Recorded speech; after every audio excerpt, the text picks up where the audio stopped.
আমাদের এই পৃথিবীতে গ্লোবাল ওয়ার্মিং বেড়ে যাওয়ার কারণে পৃথিবীর অনেক জায়গায় এখন বৃষ্টির পানির বদলে বিষাক্ত অ্যাসিড পড়তে থাকে, যা গাছপালা পশু পাখি সব জ্বালিয়ে দেয়। এই প্রাণঘাতী অ্যাসিডকে একটি পরিবার কিভাবে সারভাইভ করে, এই সব কিছু দেখবো এই মুভিটাতে। তো চলো শুরু করা যাক। মুভির শুরুতে ফ্রান্সের মধ্যে একটা আন্দোলনের ভিডিও ফুটেজ দেখানো হয়। সেই আন্দোলনে অনেক কর্মচারী আহত হয়ে গিয়েছিল। ফ্যাক্টরির বাকি কর্মচারীরা নিজেদের অধিকারের জন্য ফ্যাক্টরির মালিকের কাছে আসে। ফ্যাক্টরির মালিক তাদের কোনো কথা শুনে না, এতে তাদের মধ্যে অনেক হাতাহাতি হয়। পুলিশের সাথেও তাদের হাতাহাতি হয়। এ লোকটার নাম মাইকেলের গার্লফ্রেন্ড সেখানে হাতাহাতির মধ্যে আহত হয়েছিল, তাই সে রাগে একটা পুলিশের উপর আক্রমণ করে। এটা ভিডিওতে উঠে যায় এবং তাকে পুলিশ গ্রেফতার করে নেয়। তাকে তো জামিন দেওয়া হয়েছিল, কিন্তু ঘর থেকে 1 মাস বেরোনো নিষেধ ছিল। তার পায়ে একটা ডিভেস লাগিয়ে দেওয়া হয়েছিল। মাইকেলের ডিভোর্স হয়ে গিয়েছিল। তার ওয়াইফের নাম এলিস। তাদের একজন মেয়ে আছে যার নাম সেলমা।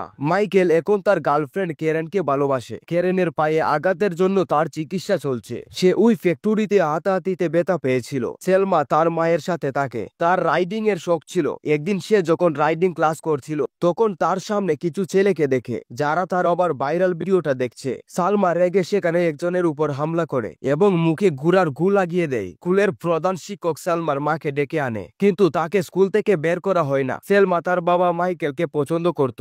তার মা তাকে বলে সে আজ রাতে তার বাবার সাথে থাকবে। সালমা তার বাবার কাছে এসে টিভিতে দেখে সেই গ্লোবাল ওয়ার্মিং এর জন্য আমেরিকার পাওয়ারফুল অ্যাসিড বৃষ্টি হচ্ছে।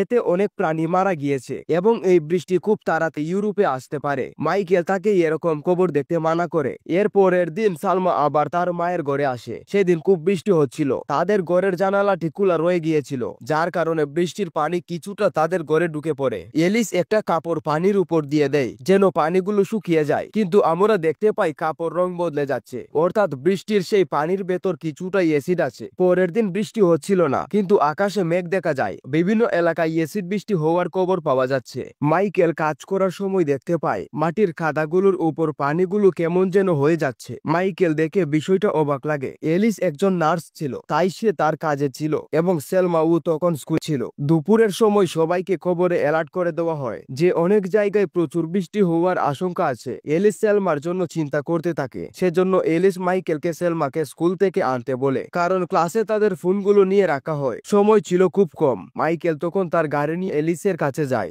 তারা দুজন সহ সেলমাকে স্কুল থেকে আনতে যায়, কিন্তু তারা সেখানে পৌঁছে জানতে পারে স্টুডেন্টরা ঘোড়ার রাইডিং শেখার জন্য জঙ্গলে গিয়েছে এবং তারা তাদের ফোনগুলি স্কুলে রেখে গিয়েছে। মাইকেলরা জঙ্গলের দিকে যেতে থাকে। একটু পর তারা দেখতে পায় রাস্তায় অনেক জ্যাম, কারণ সবাই তাদের বাচ্চাদের সেই বৃষ্টি থেকে বাঁচানোর জন্য উঠে পড়ে লেগেছে। পুলিশরা তাদের সামনে যেতে দেয় না, কারণ সেদিক দিয়ে কালো মেঘ আসছে। মাইকেল দেখে তার মেয়ের খুবই চিন্তা হতে থাকে, তাই সে অন্য রাস্তা দিয়ে জঙ্গলে যেতে থাকে। তারপর তারা গাড়ি রেখে পায়ে হেঁটে যেতে থাকে জঙ্গলের দিকে। এদিকে আমরা দেখতে পাই সেলমা ঘোড়া চালাতে ভালোভাবে পারতো না, তাই সে অন্য স্টুডেন্ট থেকে পিছিয়ে পড়ে। তখন সেলমা দেখে আকাশ থেকে কিছু বৃষ্টির ফুটা গাছের ডালে পড়ছে এবং এতে গাছের ডালগুলো জ্বলে যাচ্ছে। সেগুলো ঘোড়ার উপর পড়ার কারণে ঘোড়া খুব ভয় পেয়ে দৌড়াতে থাকে। মাইকেল সালমাকে খুঁজতে খুঁজতে একটা জায়গায় আসে। ওইদিকে সেলমাও দৌড়াতে দৌড়াতে মাইকেলের থাকা জায়গাটায় আসতে থাকে। ভাগ্যবশত তারাই একে অপরকে পেয়ে যায়। তারা দুজন সুরক্ষিত একটা জায়গায় এসে যায়। একটু পর বৃষ্টি শুরু হয়। তখন তাদের উপরের ছাদের থেকে পানির ফুঁটা পড়তে থাকে, কিন্তু এগুলো পানি ছিল না,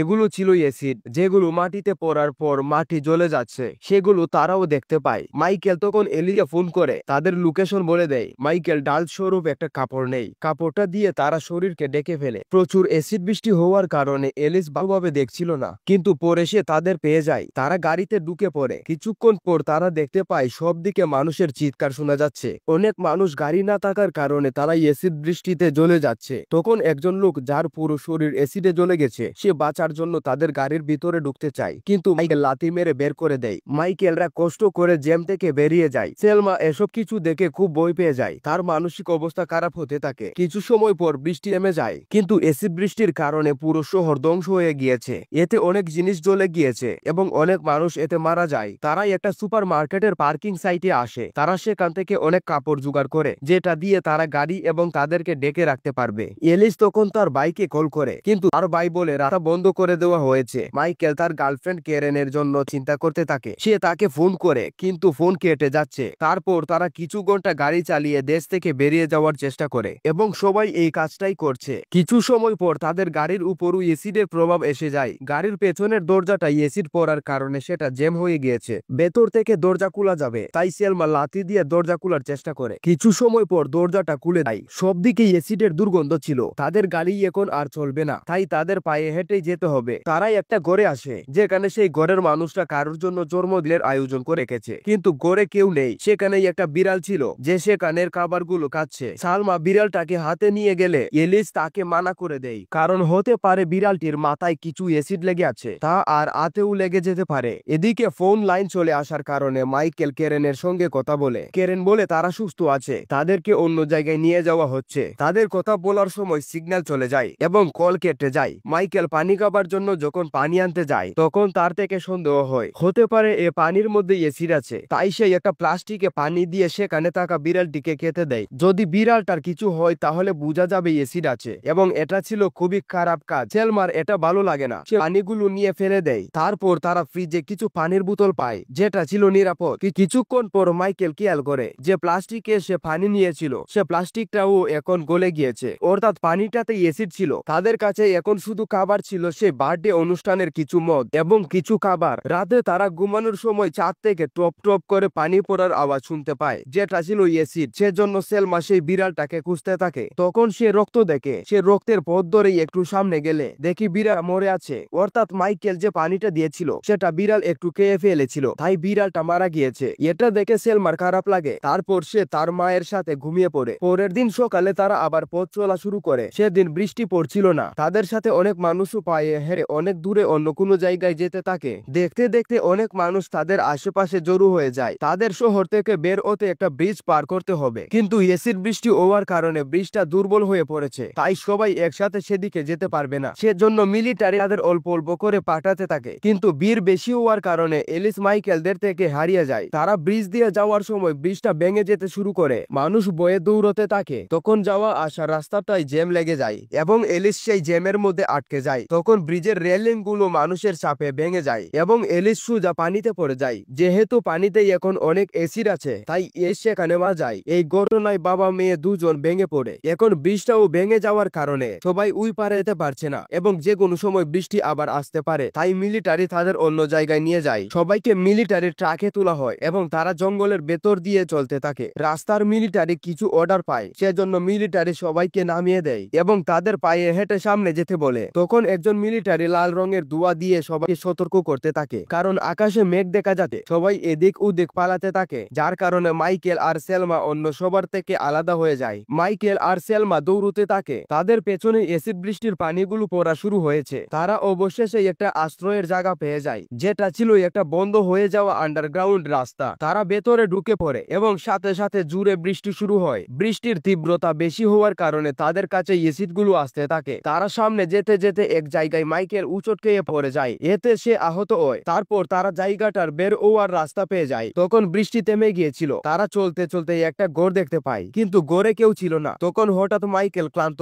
এবং ব্যথা পাওয়ার কারণে সেখানে সে অজ্ঞান হয়ে পড়ে। সেলমা যখন সাহায্যের জন্য চিল্লাতে থাকে, তারপর যখন মাইকেলের জ্ঞান ফিরে তখন সে দেখে সেই একটা ঘরে যেখানে ডনি নামের এক মহিলাকে দেখতে পায়। সে তার বাচ্চার সাথে এই ঘরে সারভাইভ করছে। মহিলাটি তাদের নিরাপদ পানি এবং কিছু কাপড় দেয়, কিন্তু খাবার দেয় না, কারণ এমনিতেই সে নিজে খাওয়ার মতো খাবার নেই। সেলমা তাদের ঘরটা ঘুরে দেখে। সে দেখে তাদের ঘর চাঁদ এখন দুর্বল হয়ে পড়েছে এবং যে কোনো সময় তাদের ঘরটি ভেঙে পড়তে পারে। সেলমা সেখানে একটা মেশিন দেখছিল। তখন ডটি বলে এটা তার ছেলের চিকিৎসার জন্য রাখা হয়েছে, কারণ তার ছেলের কিডনি নষ্ট হয়ে গিয়েছে। তখন ডটি মাইকেলকে বলে এই মেশিনটা তাদের ঘরের বেসমেন্টে নিয়ে যাওয়ার জন্য সাহায্য করতে। সে মাইকেলকে ধন্যবাদ জানান এবং তাদের কিছু খাবার দেয় এবং বলে তারা চাইলে কিছুদিন এখানে থাকতে পারে, কিন্তু মাইকেল জানে জ্বরের কারণে যে কোনো সময় গোটা ভেঙে পড়তে পারে, এতে সবার প্রাণে ঝুঁকি আছে। সেই একটা কুড়াল নিয়ে পাশে থাকা একটা বাড়িতে ঢুকার চেষ্টা করে, কিন্তু তখন বৃষ্টি শুরু হতে থাকে, সেজন্য সে আবার ফিরে আসে। তখন ভীষণ তুফান শুরু হয়েছিল। তুফানটার কারণে আশেপাশের সব বাড়িঘর ভেঙে পড়তে থাকে এবং কিছুক্ষণের মধ্যে তাদের বাড়িটাও ভেঙে পড়বে।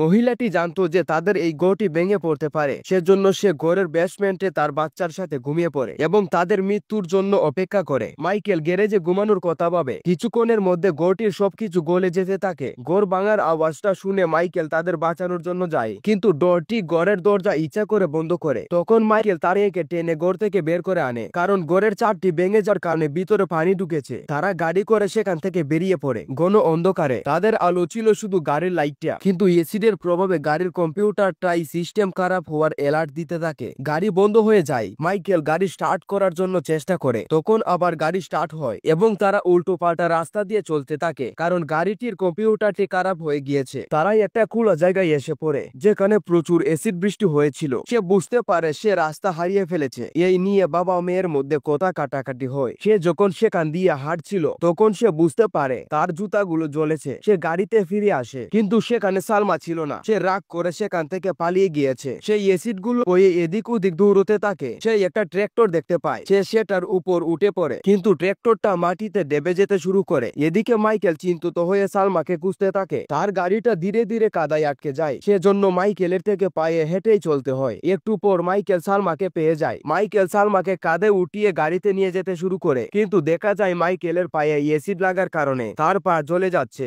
মাইকেল সেখানে অজ্ঞান হয়ে পড়ে। পরের দিন সকালে মিলিটারি তাদের খুঁজে পায় এবং তাদেরকে ক্যাম্পে নিয়ে আসে যেখানে মাইকেলের চিকিৎসা হচ্ছিল। তার দুনো পা কেটে ফেলা হয়েছে। সেলমা কিছু মানুষকে তাদের আত্মীয় স্বজনদের কথা জিজ্ঞেস করে, কিন্তু লোকটি বলে তাদের মধ্যে কেউ বেঁচে নেই। সেলমা হতাশ হয়ে তার বাবা